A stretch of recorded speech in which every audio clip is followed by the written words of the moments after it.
नई तकनीक है जिसमें कि हम बाईपास ऑपरेशन या वॉल्व के ऑपरेशन बहुत ही छोटे चीरे से कर सकते हैं। काफ़ी हद तक हम अगर सही टाइम पे पेशेंट्स आ जाते हैं तो हमारे पास इलाज है। बिना इलाज के जिनका बचना मुश्किल है उनको हम बचा सकते हैं। सर में वर्ल्ड क्लास मतलब ऐसा कोई ट्रीटमेंट नहीं है जो हम ना ऑफ़र कर सकें। बेसिकली एम ये रहता है कि हम हर साल कुछ बेटर सर्विसेज प्रोवाइड करें।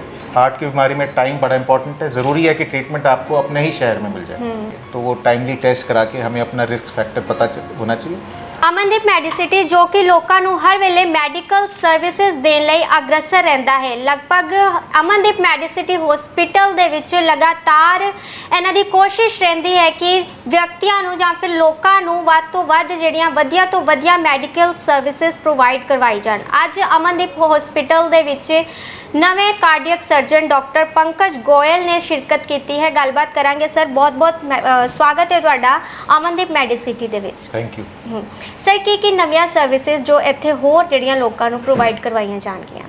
अमनदीप मेडिसिटी में हमने कार्डियक सर्जरी डिपार्टमेंट जी, कार्डियक और वैस्कुलर मतलब हार्ट और जो शरीर की नाड़ियाँ होती हैं, खून की नाड़ियाँ, उनकी इलाज की सर्विसेज स्टार्ट करी हैं।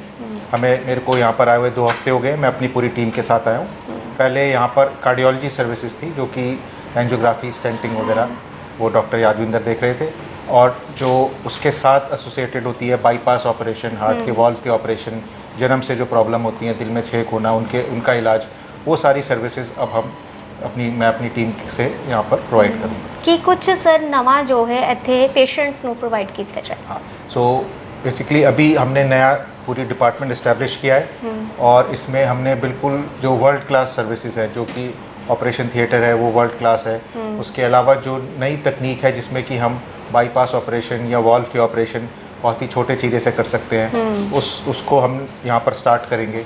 और एक सर्विसेज होती है जिसको हम एक्मो बोलते हैं। एक्मो मतलब आर्टिफिशियल हार्ट लंग। वो उन मरीज़ों के लिए होती है जो कि बिल्कुल डेथ बेड पे होते हैं और उनको सपोर्ट की ज़रूरत होती है। जैसे कि किसी को बहुत बड़ा हार्ट अटैक आ जाए, या किसी पेशेंट को जिसको कि कोई पॉइजनिंग हुई हो, या लंग्स के बहुत कारण होते हैं जिनसे कि लंग्स ख़राब हो जाते हैं, टेम्परेरी सपोर्ट, तो वो एक्मो सर्विसेज होती हैं जो कि फुल टाइम हमारे पास ट्रेंड टीम है। हमारे पास सारी मशीनरी है जो कि हम अमृतसर में 24/7 प्रोवाइड करेंगे फॉर द फर्स्ट टाइम। बहुत सारे हर्ट पेशेंट्स होते हैं सर जो वो डर जाते हैं जब उनको हर्ट की प्रॉब्लम्स आती है, तो एक तरफ की वो ज़िंदगी हार जाते हैं। उनको क्या मैसेज देना चाहोगे? के लिए क्या होप है?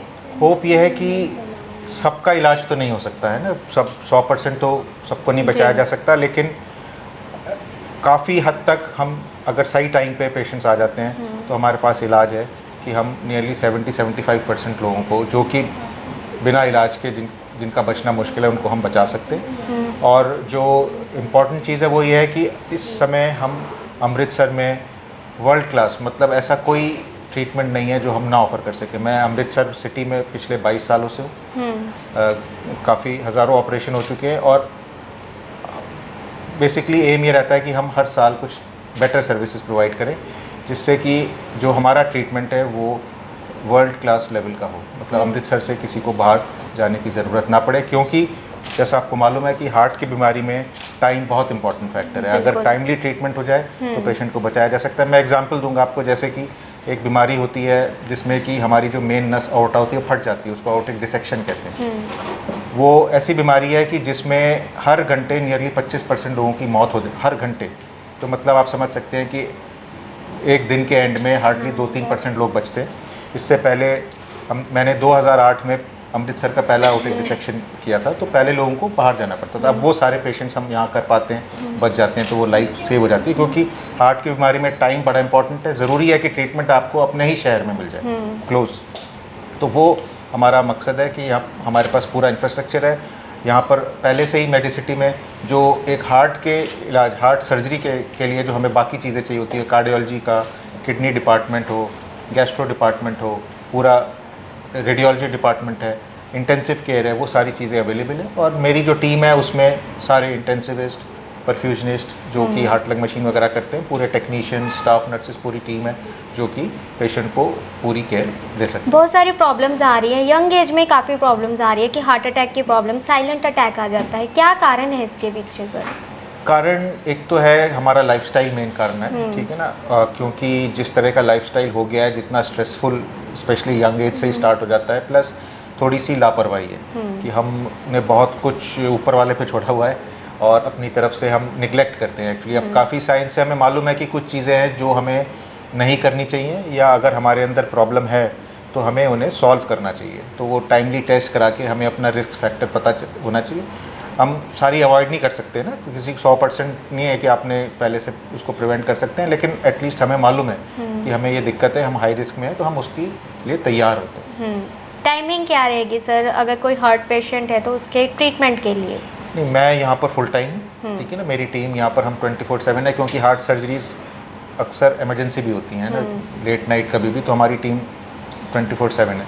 बाकी सर्जरीज डेली है, मैं ऑलरेडी सर्जरी स्टार्ट कर दी यहाँ पर, और ओपीडी टाइमिंग्स, तो हमारी टीम यहाँ पर 24/7 है पूरी। आपके लिए कोई ऐसा पल रहा है जो कि बहुत चैलेंजिंग हो, सर्जरी की हो, बहुत चैलेंजिंग? देखिए, बेसिकली हार्ट सर्जरी सारी चैलेंजिंग ही होती हैं, लेकिन वो है कि कुछ रूटीन ऑपरेशन होते हैं, जैसे मैंने आपको बताया आउटेक डिसेक्शन जो है, ये ऑपरेशन यूजली 8 से 10 घंटे चलता है। बिल्कुल। और अक्सर ऑपरेशन के बाद भी आपको पेशेंट के साथ ही बैठना पड़ता है, क्योंकि बड़ी सारी चीज़ें होती हैं जो ऑपरेशन के बाद देखनी पड़ती हैं।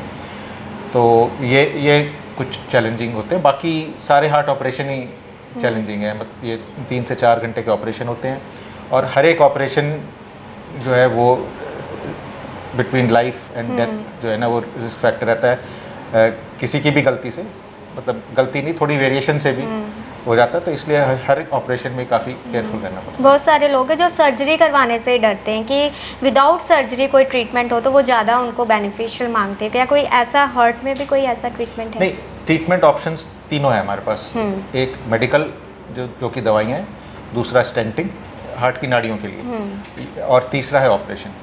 सो बेसिकली वो डिपेंड करता है कि तकलीफ़ कितनी सीरियसली आपकी ज़िंदगी को खतरा है।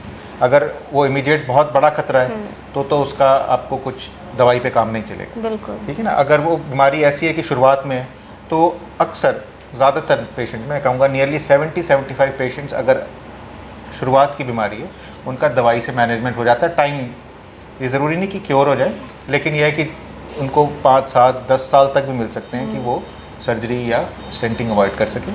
लेकिन जिस कंडीशन में ज़रूरत है, किसी को हार्ट अटैक आ गया है, नाड़ी ब्लॉक है, छाती में दर्द हो रहा है, तो उस समय दवाई काम नहीं करेगी। बिल्कुल। उस टाइम कोई उनको प्रोसीजर की ज़रूरत पड़ेगी, या हार्ट के वॉल्व की बीमारी है इतनी ज़्यादा हो गई है कि पेशेंट को मतलब सांस चढ़नी शुरू हो गई है, क्योंकि एक स्टेज के बाद अगर इतना डैमेज हो जाए तो उसमें हमारा इलाज करना भी बड़ा मुश्किल हो जाता है, उतना रिस्क बढ़ जाता है। बहुत सारे लोगों तो उनको पता ही नहीं होता कि हमें ये चीज़ की डिसीज़ है, ये वाली प्रॉब्लम है, और तब पता चलता है जब वो चीज़ पार कर गई होती है। तो उनको क्या क्या सिम्टम्स होते हैं इस चीज़ के? देखिए, हार्ट की बीमारी के बड़े कॉमन सिम्टम्स जो हैं वो है छाती में दर्द होना या सांस चढ़ना।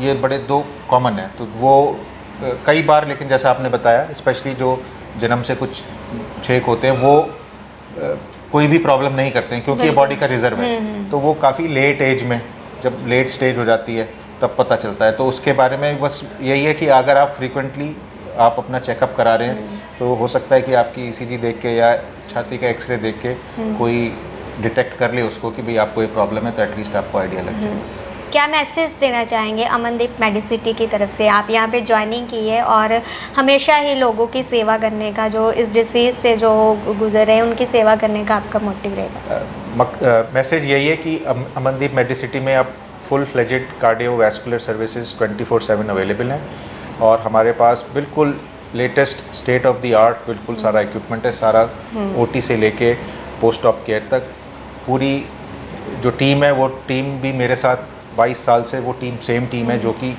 की पर्सन्स होते हैं, जो कि इन्वॉल्व होते हैं पेशेंट केयर में। सो बेसिकली मकसद यही है कि हम और बेटर सर्विसेज दें। ठीक है, यहाँ आने का इसलिए है क्योंकि हमने अपग्रेड किया है, ना कि केवल इक्विपमेंट को बट अपनी सर्विसेज को भी। सो बेसिकली कोई भी हार्ट की हो उसको इग्नोर ना करें और जल्द से जल्द ट्रीटमेंट लें उसका। Thank you so much sir. So ਇਸੇ ਕੇ ਸਾਡੇ ਨਾਲ cardiac surgeon doctor Pankaj Goyal, ਜਿਨ੍ਹਾਂ ਨੇ ਕਿ ਅਮਨਦੀਪ ਮੈਡੀਸਿਟੀ ਦੇ ਵਿੱਚ ਆਪਣੀਆਂ ਸੇਵਾਵਾਂ ਦੇਣ ਲਈ ਇੱਥੇ ਜੁਆਇਨ ਕੀਤਾ ਹੈ, ਔਰ ਲਗਾਤਾਰ ਹੀ ਜੋ ਕਿ ਹਾਰਟ ਡਿਸੀਜ਼ ਨਾਲ ਲੋਕ ਜਿਹੜੇ ਨੇ ਪੇਸ਼ੈਂਟ ਨੇ ਉਹਨਾਂ ਨੂੰ ਬੈਸਟ ਟੈਕਨੋਲੋਜੀਜ਼ ਦੇ ਨਾਲ ਇੱਥੇ ਸਰਵਿਸਿਜ਼ ਪ੍ਰੋਵਾਈਡ ਕਰ ਰਹੇ ਨੇ, ਔਰ ਲਗਾਤਾਰ ਅਮਨਦੀਪ ਮੈਡੀਸਿਟੀ ਦੇ ਨਾਲ ਚੱਲ ਕੇ ਲੋਕਾਂ ਨੂੰ ਵਧੀਆ ਤੋਂ ਵਧੀਆ ਮੈਡੀਕਲ ਸਰਵਿਸਿਜ਼ ਦੇਣ ਲਈ ਅਗਰਸਰ ਅਗਰਸਰ ਰਹਿੰਦੇ ਨੇ। ਕੈਮਰਾਮੈਨ ਅਜੇ ਦੇ ਨਾਲ ਮੈਂ ਸੁਖਜੀਤ, ਗ੍ਰੇਟ ਪੰਜਾਬ ਟੀਵੀ ਅੰਮ੍ਰਿਤਸਰ।